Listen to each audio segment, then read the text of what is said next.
तो दोस्तों हो जाइए तैयार, क्योंकि एक बार फिर हम आ गए हैं आज मोस्ट इंपॉर्टेंट वीडियो के साथ। तो सिर्फ और सिर्फ उन्हीं क्वेश्चंस को हम आपको प्रोवाइड करते हैं जिनके आगामी प्रतियोगी परीक्षाओं में पूछे जाने की पूरी संभावना है। तो वीडियो को बिना स्किप किए और पूरा जरूर देखा करें दोस्तों। मैं आपकी होस्ट डॉक्टर सीमा तिवारी एक बार फिर हिंदी एंड इंग्लिश दोनों ही लैंग्वेजेस में मोस्ट इंपॉर्टेंट क्वेश्चंस की सीरीज लेके आ गई हूं। So let's start with question number 1। Jakarta Asian Games 2018 के समापन समारोह में भारतीय ध्वजवाहक कौन था? Option number C is correct here, Rani Rampal is correct answer. Next question, Asian Games 2018 में भारतीय खिलाड़ियों द्वारा कुल कितने रजत पदक प्राप्त किए गए? Option number C is correct here, 24। तो दोस्तों आप सभी को जो नेक्स्ट यानी कि अगला जो एडिशन है इसका कब हेल्ड होगा, 2018 के बाद नेक्स्ट एशियन गेम्स कहां होने वाले हैं, कहां आयोजित होंगे, इसके बारे में भी आपको पता होना चाहिए। तो ये आप अपडेट करते हुए चलिएगा। नेक्स्ट हम मूव करते हैं नेक्स्ट क्वेश्चन की ओर कि the term S is related to, S शब्द किससे संबंधित है? और बताइए दोस्तों क्या है correct answer? Option number B is correct here. Option number B is correct here, tennis से इसका संबंध है। ऐश शब्द टेनिस से संबंधित है। नेक्स्ट क्वेश्चन, मर्डेका कप किस खेल से संबंधित है? सभी को पता है फुटबॉल से इसका संबंध है।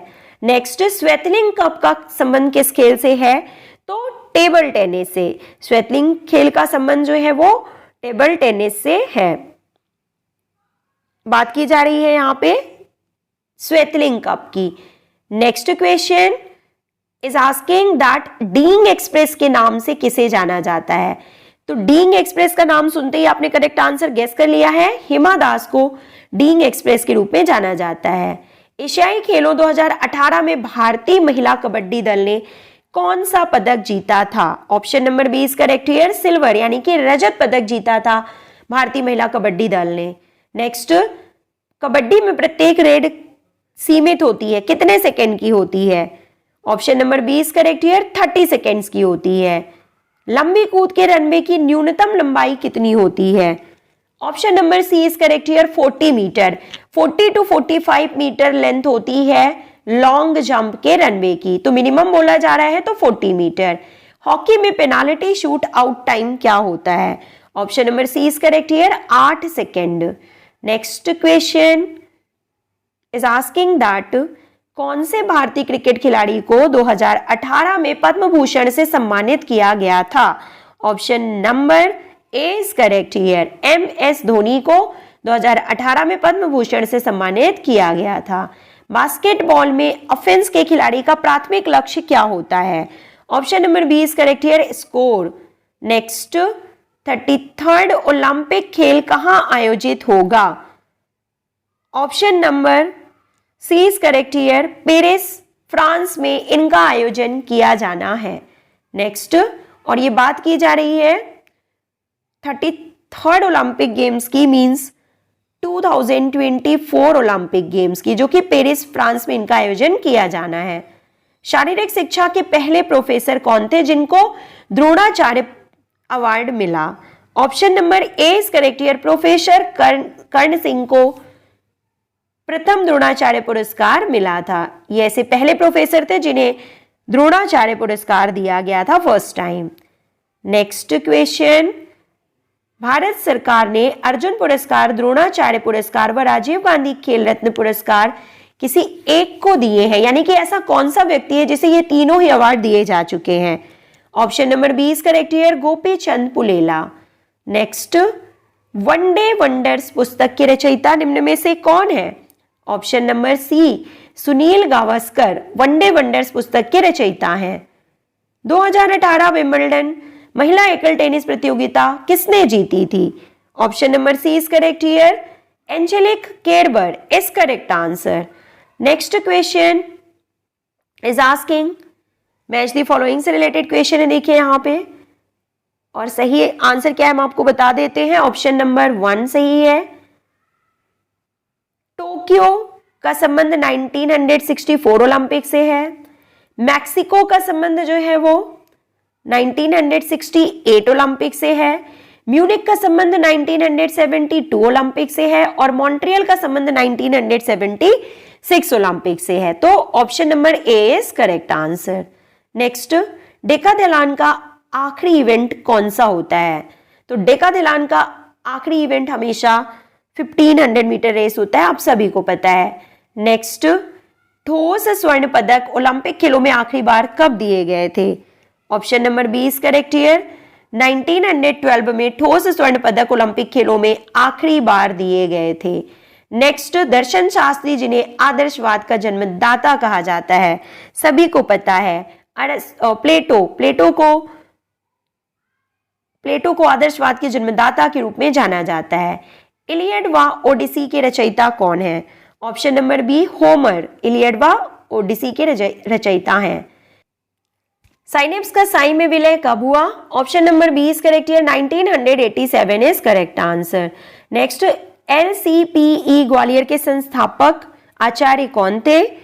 Option number A is correct here, PM Joseph is correct answer. YMCA की स्थापना कब हुई थी? 1920 में YMCA की स्थापना की गई थी। नेक्स्ट, डिडास्केलियम प्राचीन यूनान में प्रसिद्ध था, तो डिडास्केलियम किस चीज के लिए प्रसिद्ध था? ऑप्शन नंबर ए, एक संगीत विद्यालय के रूप में यह प्रसिद्ध था। राजकुमारी अमृत कौर किस खेल की श्रेष्ठ खिलाड़ी थी? Option number D is correct here, tennis की। कौन सा काल प्राचीन भारतवर्ष में वैदिक काल माना जाता है? Option number B is correct here, 2500 ईसा पूर्व से 600 ईसा पूर्व का समय जो है उसे वैदिक पीरियड के रूप में जाना जाता है। किसने जर्मनी में टर्नवेरियन आंदोलन की शुरुआत की? Option number B, Ludwig Jahn. Ludwig Jahn ने टर्नवेरियन मूवमेंट की शुरुआत जर्मनी में की थी। एशियाड आंदोलन की कल्पना किसने दी थी? Who conceived the Asiad movement? Option number A is correct here, professor GD Sondhi is correct answer. Next question, वृद्धि निम्नलिखित कालों में से किस काल में सबसे अधिक होती है? Option number A is correct here, शैशव काल यानी कि इन्फेंसी पीरियड जो है इसमें फास्टेस्ट ग्रोथ होती है। Which is not Kretschmer's body type classification? Kretschmer के बॉडी टाइप क्लासिफिकेशन में किसको शामिल नहीं किया जाता? Option number B is correct here, athletic is correct answer. तो देखिए पिकनिक, देखिए यहाँ पे क्रेस्मर के बॉडी टाइप क्लासिफिकेशन में किसे शामिल नहीं किया जाता? सो सॉरी फ्रेंड्स, कोलेरिक यहाँ पे सही आंसर है। कोलेरिक जो है ये हिपोक्रेट्स के द्वारा दिए गए क्लासिफिकेशन में आता है, तो इसे क्रेस्मर के द्वारा दिए गए क्लासिफिकेशन में शामिल नहीं किया जाता। इसके अलावा पिकनिक, एथलेटिक एंड एस्थेनिक, इन तीनों को क्रेस्मर के बॉडी टाइप क्लासिफिकेशन में शामिल किया जाता है। खेल मनोविज्ञान के जनक निम्न में से कौन है? Option number D, Coleman Griffith खेल मनोविज्ञान यानी स्पोर्ट्स साइकोलॉजी के फादर के रूप में जाने जाते हैं। मीनिंग ऑफ साइक यानी कि जो साइक शब्द होता है इसका अर्थ क्या होता है? ऑप्शन नंबर सी, आत्मा, सोल, आत्मा से इसका संबंध है। सर्वप्रथम सीखने के सिद्धांतों की खोज किसने की थी? तो option number C is correct here, Thorndike is correct answer. Next question is asking, Sigmund Freud जो है उन्हें जाना जाता है किस रूप में? तो ही is known as father of theory of psychoanalysis, यानी कि मनोविश्लेषण के सिद्धांत के प्रतिपादक के रूप में सिगमंड फ्रॉयड को जाना जाता है। नेक्स्ट क्वेश्चन, मनोविज्ञान में सर्वाधिक उद्देश्यात्मक विधि किसे माना जाता है?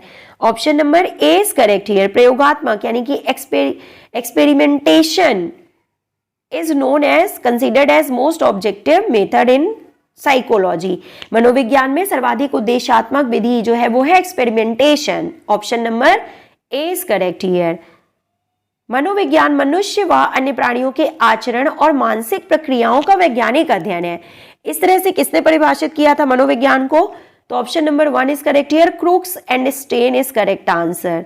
नेक्स्ट क्वेश्चन इज आस्किंग, ऋणात्मक सीखने के सिद्धांत क्या किसे कहते हैं? ऋणात्मक सीखने का स्थानांतरण क्या कहलाता है? Option number B is correct here, सीखने में बाधा यानी कि ऑब्स्ट्रक्शन इन लर्निंग के रूप में इसे जाना जाता है। व्यक्तित्व को प्रभावित करने वाला मुख्य कारक निम्न में से कौन सा है? ऑप्शन नंबर बी, वंशानुक्रम एवं वातावरण is correct answer. Next question, शारीरिक शिक्षा व खेलों में सबसे प्रभावी जनसंपर्क है। Option number 1, sorry, option number C, sports competition. शारीरिक शिक्षा व खेलों में सबसे प्रभावी जनसंपर्क है sports competition. The most effective public relation in physical education and sport is sports competition. Pyramid प्रतियोगिता किस प्रतियोगिता के अंतर्गत आती है? Option number C is correct here, challenge tournament. Next, पर्यवेक्षण का मुख्य ध्यान केंद्रित होना चाहिए। ऑप्शन नंबर ए, सीखने की स्थिति में सुधार पर होना चाहिए पर्यवेक्षण का मुख्य ध्यान। शिक्षण कौशल के लिए सबसे आदर्श बनावट कौन सी है?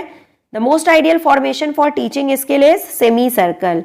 Option number C is correct here.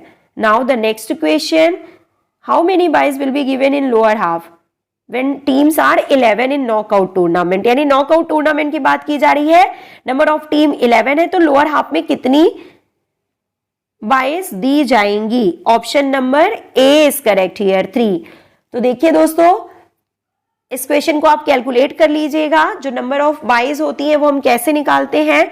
तो n इज इक्वल टू 11 दिया है यहाँ पे, यानी कि next the power of n, यानी कि 11 के आगे की जो 2 की घातांक होगी उसमें से हम n को माइनस करेंगे तो बाई आ जाएगा।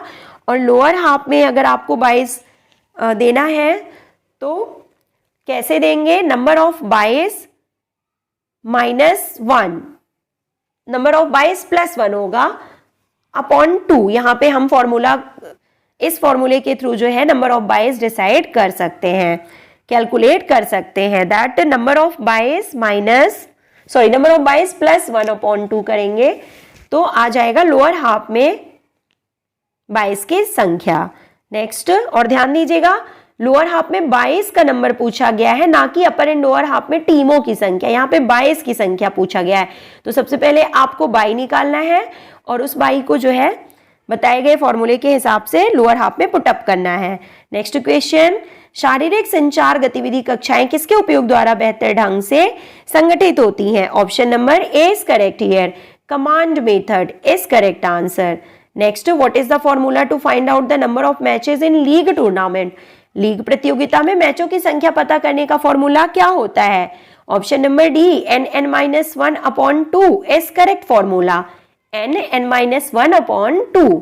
Next question is asking, essential principle of organization is, संगठन का आवश्यक सिद्धांत निम्न में से कौन सा है? Option number C is correct here, विभागीय, यानी कि departmental, this is correct answer. So दोस्तों, आज का वीडियो हम यहीं पे फिनिश करते हैं, मिलते हैं आपसे नेक्स्ट वीडियो में। Till then take care, good bye.